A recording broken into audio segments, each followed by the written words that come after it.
ಮಂಗಳೂರು ಹೊರವಲಯದ ಗುರುಪುರದಲ್ಲಿ ಪ್ರವಾಹದ ಪರಿಸ್ಥಿತಿ ನಿರ್ಮಾಣ ಆಗಿರುವಂಥದ್ದು. ಕೃಷಿ ಜಮೀನು ಜನವಸತಿ ಪ್ರದೇಶಕ್ಕೆ ಫಲ್ಗುಣಿ ನದಿಯ ನೀರು ಉಕ್ಕಿ ಪ್ರವಾಹ ನಿರ್ಮಾಣ ಆಗಿರುವಂಥದ್ದು. ನಾನೀಗ ಗುರುಪುರ ಸಮೀಪದಲ್ಲಿದ್ದೇನೆ. ನೀವು ದೃಶ್ಯದಲ್ಲಿ ಗಮನಿಸಬಹುದು, ಇಲ್ಲಿ ಫಲ್ಗುಣಿ ನದಿ ಉಕ್ಕಿ ಹರಿದಂಥ ಪರಿಣಾಮವಾಗಿ ಯಾವ ರೀತಿಯಾಗಿ ಇಲ್ಲಿ ಪ್ರವಾಹ ಸೃಷ್ಟಿಯಾಗಿದೆ ಎನ್ನುವಂಥದ್ದು ಗಮನಿಸಬಹುದು. ಇಲ್ಲಿ ಹೈವೇ ಬರುತ್ತೆ, ಹೈವೇ ಪಕ್ಕದಲ್ಲಿ ಇದು ಅಂದರೆ ಮಂಗಳೂರಿನಿಂದ ಸೊಲ್ಲಾಪುರಕ್ಕೆ ಸಂಪರ್ಕ ಕಲ್ಪಿಸುವಂಥ ರಾಷ್ಟ್ರೀಯ ಹೆದ್ದಾರಿ. ಈ ರಾಷ್ಟ್ರೀಯ ಹೆದ್ದಾರಿಯ ಪಕ್ಕದ ಜಮೀನುಗಳು ಇದೀಗ ಜಲಾವೃತ ಆಗಿರುವಂಥದ್ದು. ಒಂದು ಕಡೆಯಿಂದ ಹಾಲ್ ಕಾಣಿಸ್ತಾ ಇದೆ, ಆ ಹಾಲ್ ಸಂಪೂರ್ಣವಾಗಿ ಜಲಾವೃತ ಆಗಿರುವಂಥದ್ದು. ಅದರ ಪಕ್ಕದಲ್ಲೇ ಒಂದು ದೇವಸ್ಥಾನ ಇದೆ, ಆ ದೇವಸ್ಥಾನಕ್ಕೂ ಕೂಡ ಇದೀಗ ಜಲ ದಿಗ್ಬಂಧನ ಆಗಿರುವಂಥದ್ದು. ಈ ಭಾಗದಲ್ಲಿ ಸಾಕಷ್ಟು ಕೃಷಿ ಭೂಮಿ ಇತ್ತು, ಆ ಕೃಷಿ ಭೂಮಿ ಎಲ್ಲವೂ ಕೂಡ ಈಗ ಜಲಾವೃತ ಆಗಿದೆ. ಅಲ್ಲೇ ಆ ಪಕ್ಕದಲ್ಲಿ ಫಲ್ಗುಣಿ ನದಿ ಹರಿಯುತ್ತೆ, ಅಪಾಯದ ಮಟ್ಟ ಮೀರಿ ಹರಿದ ಪರಿಣಾಮವಾಗಿ ಆ ಫಲ್ಗುಣಿ ನದಿಯ ನೀರೆಲ್ಲವೂ ಕೂಡ ಈ ಭಾಗಕ್ಕೆ ಬಂದಿರುವಂಥದ್ದು. ಈ ಭಾಗದಲ್ಲಿ ಗಮನಿಸಬಹುದು, ಸಾಕಷ್ಟು ತೆಂಗಿನ ತೋಟಗಳಿತ್ತು, ಎಲ್ಲವೂ ಕೂಡ ಈಗ ಜಲಾವೃತ ಆಗಿದೆ. ಇಲ್ಲಿ ಗದ್ದೆ ಅಂತ ಪ್ರದೇಶ ಇತ್ತು, ಅವುಗಳು ಕೂಡ ಇಲ್ಲಿ ಈಗ ಜಲಾವೃತ ಆಗಿರುವಂಥದ್ದು. ಇನ್ನು ಗಮನಿಸಬಹುದು, ಆ ಭಾಗದಲ್ಲಿ ಮನೆಯೂ ಕೂಡ ಇದೆ, ಆ ಮನೆಯ ಸುತ್ತ ಫಲ್ಗುಣಿ ನದಿಯ ನೀರು ಬಂದಿದೆ. ಹೀಗಾಗಿ ಮನೆಯಿಂದ ಹೊರಗೆ ಬರೋದಕ್ಕೂ ಕೂಡ ಸಾಧ್ಯ ಆಗ್ತಿಲ್ಲ. ಈಗ ಆ ಭಾಗದಲ್ಲಿದ್ದಂಥ ಸುಮಾರು 8ಕ್ಕೂ ಹೆಚ್ಚು ಮನೆಯವರನ್ನು ಸುರಕ್ಷಿತ ಸ್ಥಳಕ್ಕೆ ರವಾನೆ ಮಾಡಲಾಗಿದೆ.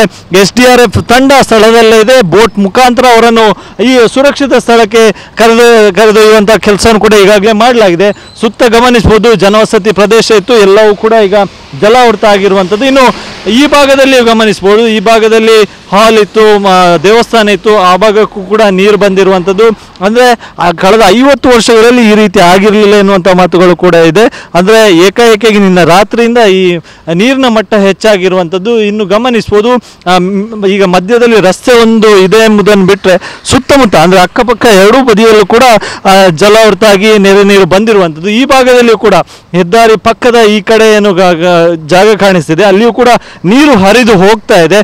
ಆ ಭಾಗದಲ್ಲಿಯೂ ಕೂಡ ಸಾಕಷ್ಟು ಜನವಸತಿ ಪ್ರದೇಶ, ಕೃಷಿ ಭೂಮಿ ಇತ್ತು, ಎಲ್ಲವೂ ಕೂಡ ಈಗ ಜಲಾವೃತ ಆಗಿದೆ. ಹೀಗಾಗಿ ಮುಂದಿನ ಕೆಲವೇ ಗಂಟೆಗಳಲ್ಲಿ ನೀರು ಇಳಿಕೆ ಆದರೆ ಯಾವುದೇ ರೀತಿಯಂಥ ಇನ್ನಷ್ಟು ಹಾನಿ ಆಗಲಿಕ್ಕಿಲ್ಲ. ಆದರೆ ಇದೇ ರೀತಿಯಾಗಿ ಮುಂದುವರಿದರೆ, ಮತ್ತಷ್ಟು ನೀರು ಬಂದರೆ ಇನ್ನಷ್ಟು ಅಪಾಯ ಆಗುವಂಥ ಸಾಧ್ಯತೆ ಇದೆ. ಹೀಗಾಗಿ ಜಿಲ್ಲಾಡಳಿತವು ಕೂಡ ಅಂದರೆ ಜಿಲ್ಲಾಧಿಕಾರಿಗಳು ಕೂಡ ಈ ರೀತಿ ಮಳೆ ಹಾನಿ ಪ್ರದೇಶಕ್ಕೂ ಕೂಡ ವಿಸಿಟ್ ಮಾಡ್ತಿದ್ದಾರೆ ಮತ್ತು ಈ ರೀತಿ ಅಪಾಯದಲ್ಲಿ ಇರ್ತಕ್ಕಂಥ ಏನು ಮನೆಯವರು ಯಾರಿದ್ದಾರೆ ಅವರೆಲ್ಲರೂ ಕೂಡ ಸದ್ಯ ಕಾಳಜಿ ಕೇಂದ್ರಕ್ಕೆ ಸ್ಥಳಾಂತರ ಆಗಬೇಕೆನ್ನುವಂಥ ಮನವಿಯನ್ನು ಕೂಡ ಮಾಡಿದ್ದಾರೆ. ಸದ್ಯ ಜಿಲ್ಲೆಯಲ್ಲಿ ಈಗ ಮಳೆಯ ಪ್ರಮಾಣ ಕಡಿಮೆ ಆದರೆ ನದಿಯಲ್ಲಿ ನೀರಿನ ಮಟ್ಟ ಏರಿಕೆ ಆಗ್ತಾನೆ ಇದೆ. ಹೀಗಾಗಿ ಇದು ಇನ್ನಷ್ಟು ಆತಂಕಕ್ಕೆ ಕಾರಣವಾಗಿದೆ.